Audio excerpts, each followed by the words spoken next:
ఏలూరు జిల్లాలో వెలుగు వివోఏలకు ఆందోళన చేపట్టారు. తమపై కూటమి నేతలు కక్ష సాధింపులకు పాల్పడుతున్నారని ఆగ్రహాన్ని వ్యక్తం చేశారు.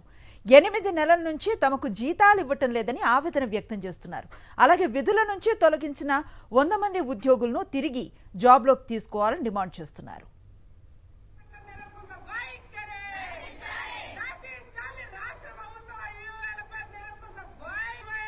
దీనిపై మరింత సమాచారం మా ప్రతినిధి రాజు ఏలూరు నుంచి అందిస్తారు.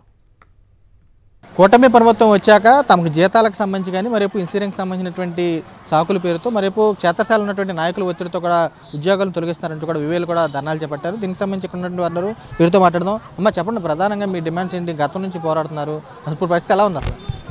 ఇప్పుడు పరిస్థితి అయితే ప్రధానంగా ఉన్నది కాలపరిమితి సర్కులర్ రద్దు చేయాలి సార్. ఇప్పటికే వయసు అయిపోతా ఉన్నాయి. ఈ రోజున చాలా మందికి షుగర్, బీపీ, కళ్ళు కూడా పనిచేయట్లా. ఎందుకనంటే ప్రధానంగా ఆన్లైన్ వర్కులు ఎన్ని యాప్లు ఉన్నాయనంటే ఇక్కడ మీరు పీడీ గారి దగ్గరికి వెళ్ళి చూడండి. ప్రధానంగా ఇక్కడి నుండి గ్రౌండ్ స్థాయి నుండి రిపోర్ట్ వెళ్తేనే కానీ ఇక్కడి నుండి సర్ప సీఈఓ వరకు కూడా ఆ గ్రూపుల మీద ఆధారపడి బతుకుతా ఉన్నారు.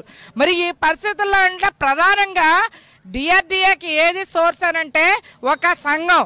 మరి ఆ సంఘాన్ని పటిష్టంగా ఏ గ్రేడ్లో ఉంచే మమ్మల్ని మట్టుకి గుర్తించట్లేదు. మేము ఎప్పటి నుంచో అడుగుతున్నాం, మరి అదైతే మమ్మల్ని గుర్తించట్లేదు.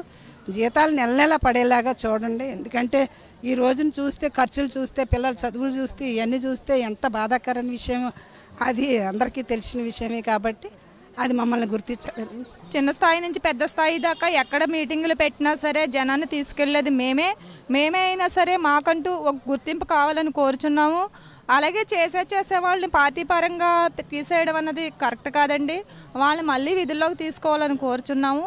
మాకంటూ ఇన్సూరెన్స్ కల్పించాలని, మాకంటూ జీతాలు సకాలంలో వేయాలని కోరుచున్నామండి. సమస్యలు ఏమిటి అనేసి ప్రశ్నిస్తామంటే 8 నెలల నుంచి ఈ రోజు వరకు కూడా వాళ్ళకి జీతాలు రాక అనేక ఇబ్బందులు పడుతూ ఉన్నారు. ఇచ్చే అరకొర వేతనాలు కూడా పెండింగ్ వేతనాలతోటే ఉన్నారు.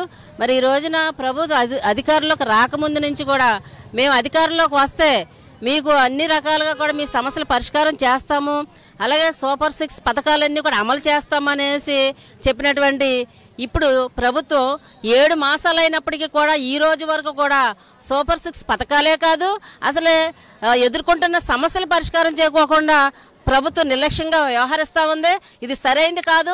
వెంటనే సూపర్ 6 పథకాలు ఏవైతే అమలు చేస్తామని చెప్పారో అమలు చేయాలని చెప్పి మేము డిమాండ్ చేస్తా ఉన్నాం. కూటమి ప్రభుత్వం అధికారులకు వచ్చినట్టు కూడా తమకు జీతాలకు సంబంధించి లేవు, పూర్తిగా ఇబ్బందులు పడుతున్నాం. చూస్తే కనుక ఒకవైపు సూపర్ 6 హామీలు అంటూ అడావిడి చేసిన వారు పథకాలు అమలు చేయకపోగా మరోవైపు క్షేత్రస్థాయిలో ఉన్నటువంటి తమను కూడా రాజకీయ వేధింపులు గురి చేసి ఉద్యోగాల నుంచి కూడా తొలగిస్తున్నారని చెప్పి వీరు కూడా ఆగ్రహం వ్యక్తం చేసి స్పష్టంగా కనపడుతుంది. విజయ్ కుమార్ రాజు, సాక్షి టీవీ, ఏలూరు జిల్లా నుంచి.